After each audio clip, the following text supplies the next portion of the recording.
Hi everyone, good morning. पण आज माझी मॉर्निंग काही गुड झालेली नव्हती. कारण की रात्रीचं जे दूध होतं ना, ते पूर्ण खराब झालेलं होतं. मग आता या खराब झालेल्या दुधापासून काही बनवावं का त्याला फेकून द्यावं हे समजत नव्हतं.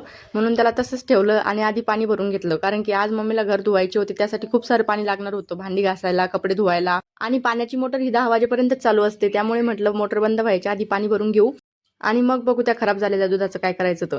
तर मी इथे सगळे टोपले, भगुने, भांडे जे काही होतं ते सगळं भरून घेतलं. आणि मग मी त्या खराब झालेल्या दुधापासून पनीर बनवणार होते. कारण की तसं पण बऱ्याच दिवसांनी पनीरची भाजी काही खाल्लेली नव्हती.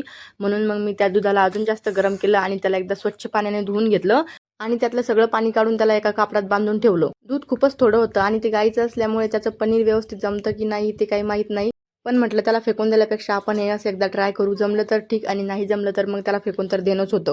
असो, तर आज मम्मीला घर धुवायची होती. तसं घर धुवायचं आता तर काही कारण नाहीये. पण आता सध्या शेतातल्या कामांची थोडी आवराआवर आहे, त्यामुळे तिने घरातलं काम काढलेलं आहे.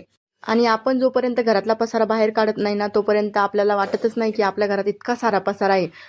आज मम्मीने घरातील भांडे, डबे, बरण्या हा सगळा पसारा बाहेर काढलेला होता आणि तो इतका जास्त दिसत होता ना, असं वाटत होतं एवढ्याशा घरात एवढा मोठा पसारा. जसं की हा स्टोव्ह. पहिले गॅस नव्हता तर गॅसच्या ऐवजी याचाच वापर व्हायचा. तुमच्या घरी पण होता का असा स्टोव्ह? मला कमेंट करून नक्की सांगा. भेटूया अशाच एका नवीन व्हिडिओमध्ये. बाय.